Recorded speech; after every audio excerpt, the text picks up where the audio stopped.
rejet, abandon, humiliation, trahison, injustice. Vous avez sûrement une ou plusieurs de ces 5 blessures. Ça vous pourrit la vie depuis des années, depuis votre enfance ou votre adolescence. Ça pourrit à la fois la créativité et aussi l'apprentissage, notamment l'apprentissage du dessin. Dans cette vidéo, on va voir comment se sortir de là, comment guérir de ces blessures du mieux qu'on peut. Avant d'agir, il va falloir analyser ce qu'on a au fond de nous, même les choses qu'on n'a pas envie de s'avouer à nous-mêmes. La première chose à faire, c'est de savoir lesquelles de ces 5 blessures, il peut y en avoir une ou plusieurs, qui nous ont pourri la vie. 2 exemples très simples concernant la trahison. Un de vos parents n'a jamais tenu une de ses plus grosses promesses, ou un de vos amis a trahi un de vos plus gros secrets. Ce sentiment de trahison est une chose qui va vous suivre toute votre vie. À l'âge adulte, vous aurez extrêmement peu de confiance en les autres. Vous serez toujours en train de vous demander si on n'est pas en train de vous duper. Et donc ça peut entraîner une certaine paranoïa. Et ça pourrit la vie. Voici 2 exemples pour le rejet. Si par exemple un de vos parents ne vous a pas accordé suffisamment d'importance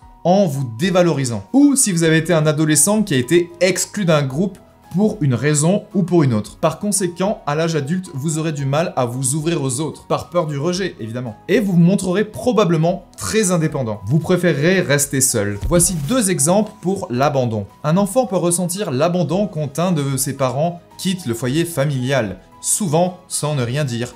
Bye bye! Ou tout simplement, il n'est juste pas surveillé ou soigné. Par conséquent, à l'âge adulte, ces personnes vont souvent essayer d'être aimées, d'être rassurées constamment. Elles vont souvent être dépendantes affectives des autres. Cette constante recherche de validation va leur pourrir la vie. Pour ce qui est de l'humiliation, j'ai pas besoin de vous faire un dessin. C'est très facile d'être humilié quand on est enfant par un de ses parents, un de ses proches, ou ça peut être à l'école, tout simplement des moqueries sur l'apparence physique ou autre. À l'âge adulte, ces personnes-là vont être très sensibles à la critique. Elles auront souvent un sentiment de honte et elles vont constamment essayer de plaire aux autres en essayant d'être parfait. Elles ont aussi tendance à éviter les situations où elles sont le centre de l'attention. Et le 5e, l'injustice. Un exemple, punir un enfant alors qu'il n'a absolument rien fait. À l'âge adulte, qu'est-ce que ça provoque? Eh bien, on aura tendance à ne plus lâcher prise sur rien. Les personnes qui sentent l'injustice sont toujours en quête de justice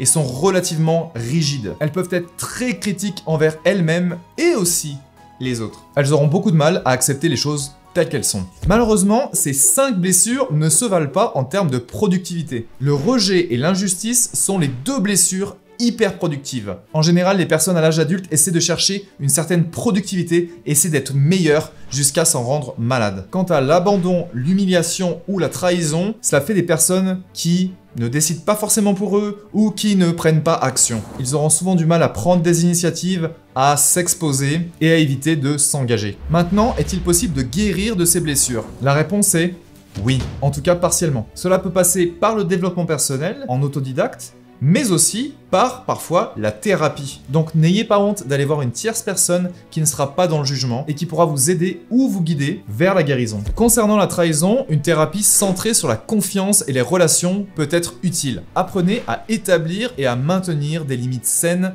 dans vos relations. Concernant le rejet, renforcez votre estime de soi en vous rappelant régulièrement vos qualités et vos réussites. Entourez-vous de personnes bienveillantes et envisagez de consulter un thérapeute pour travailler sur ces sentiments. Par rapport à l'abandon, vous devrez travailler à développer un sentiment de sécurité en vous-même, indépendamment des autres. Pratiquez par exemple la méditation qui peut vous aider à apaiser l'anxiété et à renforcer la connexion avec vous-même. En plus de ça, une thérapie centrée sur l'attachement peut être bénéfique pour ceux qui ont des problèmes d'abandon. Pour guérir de l'humiliation, vous pouvez remplacer les pensées négatives par des affirmations positives sur vous-même. Mettez-vous délibérément dans des situations où vous risquez d'être le centre de l'attention, mais commencez petit et augmentez progressivement. Vous pouvez aussi rejoindre des groupes ou des ateliers où vous pouvez partager vos sentiments et apprendre des autres. Et pour guérir de l'injustice, pratiquez le lâcher-prise en acceptant que la vie n'est pas toujours juste, mais que cela ne reflète pas une valeur personnelle. Utilisez des moyens créatifs,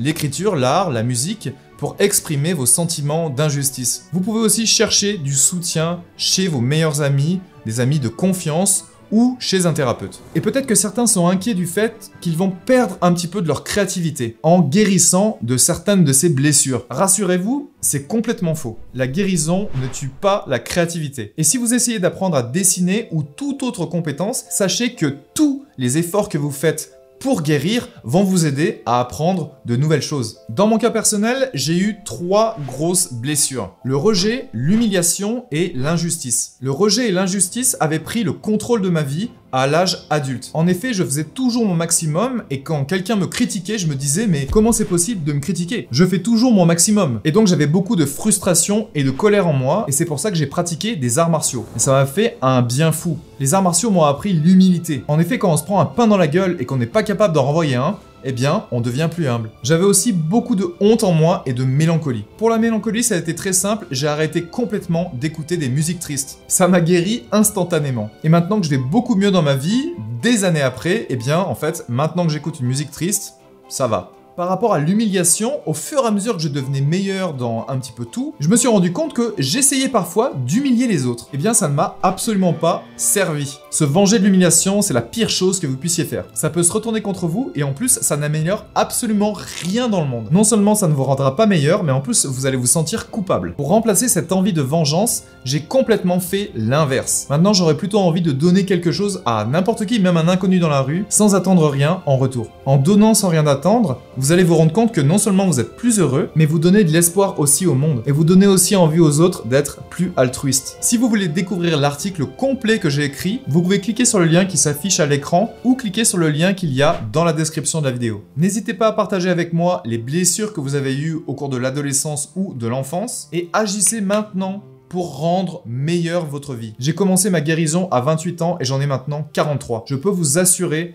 que c'est un travail à faire continuellement, un peu tous les jours. Ce travail sur vous-même va vous apporter un apaisement incroyable. Mais il faut le faire maintenant. N'attendez pas même si vous avez 50, 60, 70 ans. Faites-le maintenant. Et je suis certain que vous ne le regretterez pas. Ce n'est pas trop tard. J'espère que cette vidéo vous a plu. N'hésitez pas à liker la vidéo et mettez-moi un commentaire pour m'encourager à produire d'autres contenus de la sorte. Je sais que ça sort un petit peu de l'apprentissage du dessin pur et que certains d'entre vous voulaient absolument des tutoriels et des conseils de dessin, mais je pense que c'est beaucoup plus important que le reste. Merci pour votre écoute et on se retrouve très vite dans d'autres contenus, d'autres vidéos, d'autres articles. À bientôt.